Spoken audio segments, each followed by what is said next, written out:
Now we're getting ready to install this gas tank, fuel tank, and you're gonna have to remove this from the old unit or purchase new one and put them on. It's pretty easy to get them off. You also want to paint all this stuff again. This way you don't have to buy new ones.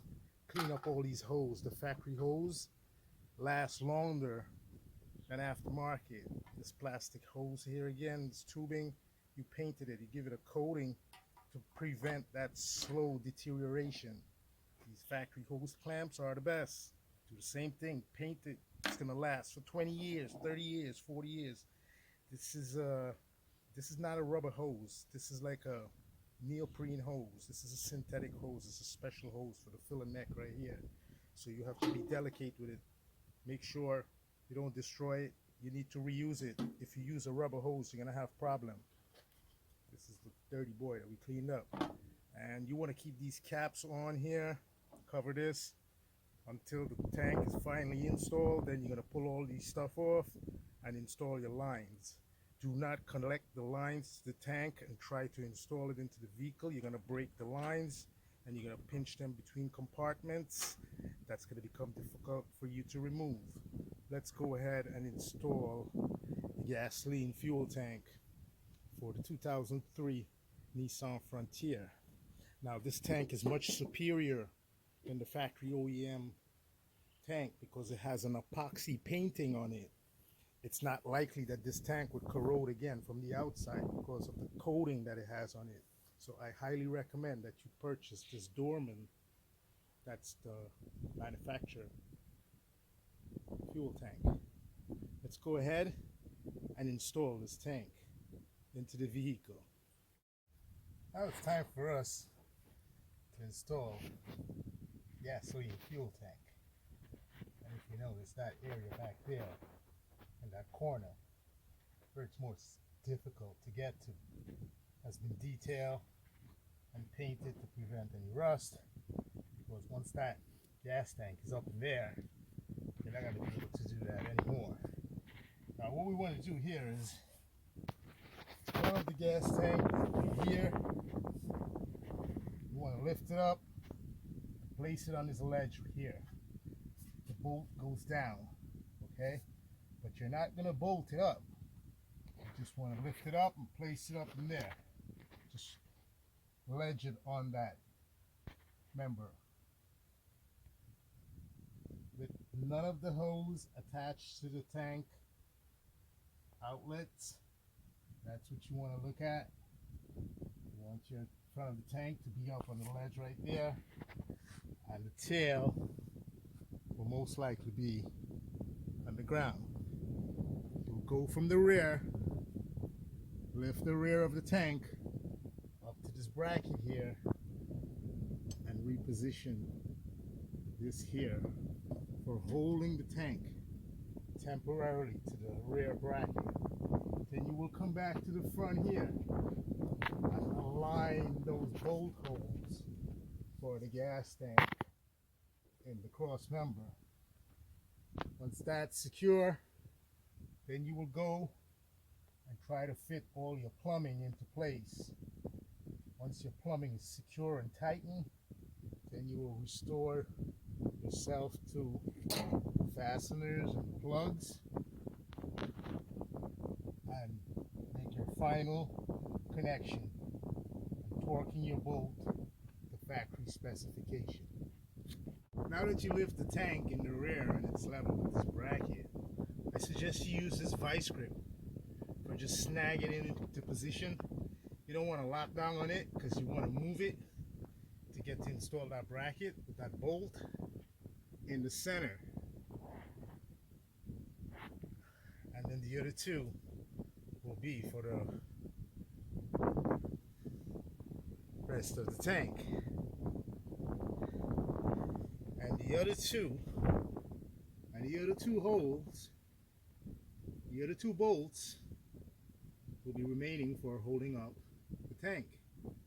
So you will have to install those bolts, torque them down to factory spec. I recommend you try 35 foot-pounds on each one of those bolts and the one in the front there. Now we're going to go to the front once we finish here and fit the bolts. bolts, snug for just securing the tank. Since you're back here, you will have to check all these plumbing for the evap system and its canister, making sure there's no cracks, leak, because this will cause the fuel to evaporate from the tank while the vehicle is parked.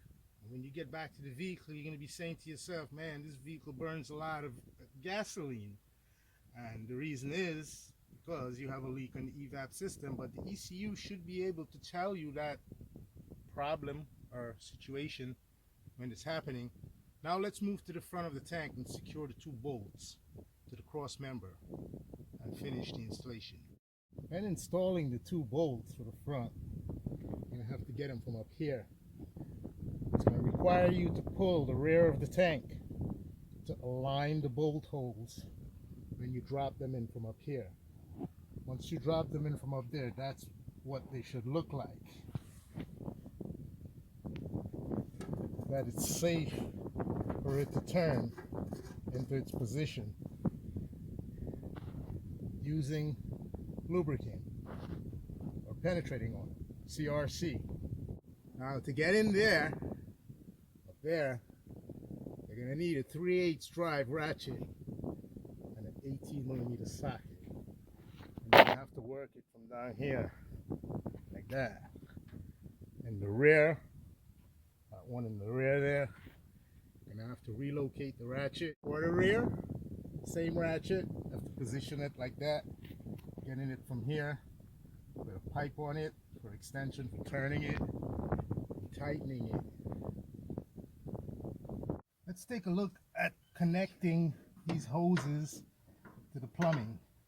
So you see this hose here, this is an evap hose to the charcoal canister.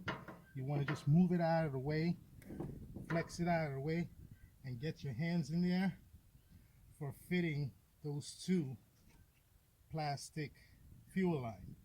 You have to make sure that green clip is connected or locked into the socket when it's installed for the fuel rail line and the fuel pump sending unit. This is the evap purge hose. This is the charcoal canister hose.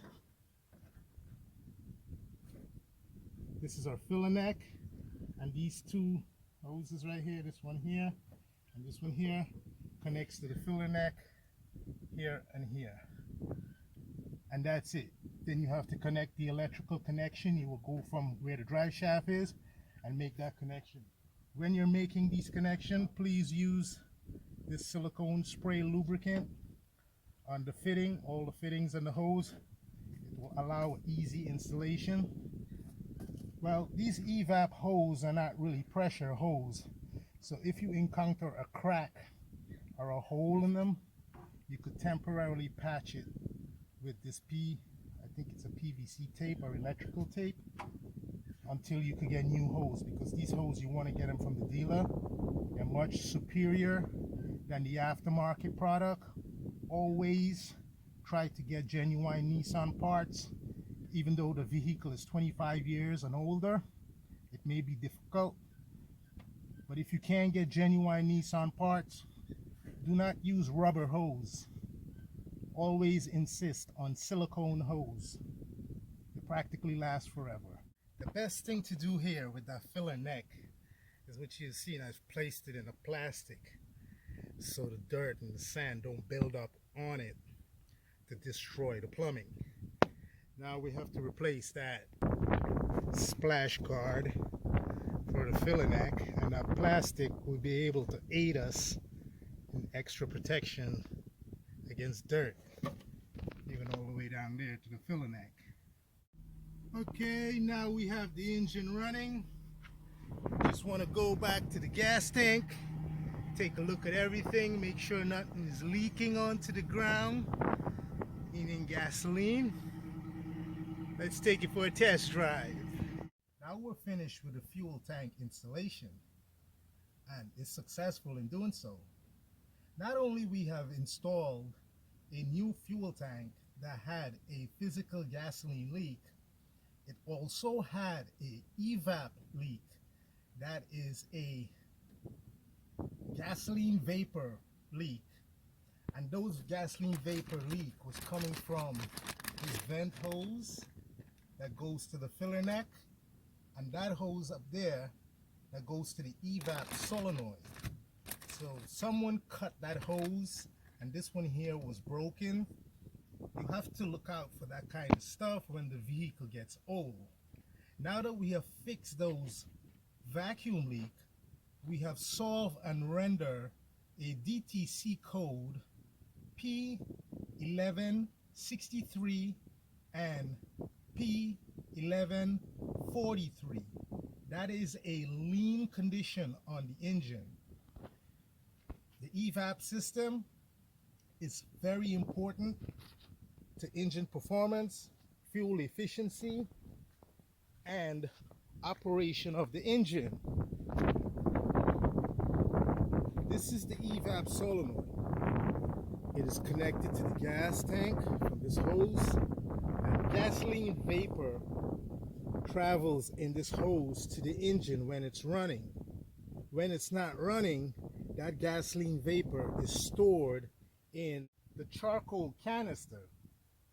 This canister here is filled with charcoal, and charcoal is basically carbon. Carbon is the best thing for attracting hydrocarbon. Hydrocarbon is gasoline from the gas tank. So the system is monitored by a pressure valve right there. And what happens is when the engine is not running, that gas tank, I should say that gasoline tank, is always going to have vapor in it. And that vapor will escape into this charcoal canister for storage. When the engine is started, the vacuum from the engine create a suction in this evap system. On this charcoal canister, there is a filter, a barrier between the charcoal and atmosphere, air. So that vacuum, that suction in the system is constantly pulling fresh air through the charcoal canister and the gas tank into the evap hose to the engine to be burned. Now, if you have a vacuum leak on this system, it's going to cause the engine to operate lean, which means you will have more exhaust, more oxygen than fuel in the combustion chamber. And this will cause a lean condition, also loss of power. Not only loss of power, loss of fuel, gasoline, because now that you have a leak on the plumbing system of the evap system, when the gasoline tank develop vapor in pressure, that pressure will escape from the broken hose, joints, or pipes, even if this become broken, the canister, and enter the atmosphere. When the system is sealed, that vapor, gasoline, is stored in here. So that is very important, very, very important to know that the vacuum system on the engine is extended beyond the engine into the evap and the gas tank. So when you get a code P1163 or P1143, most likely a vacuum like we have found here.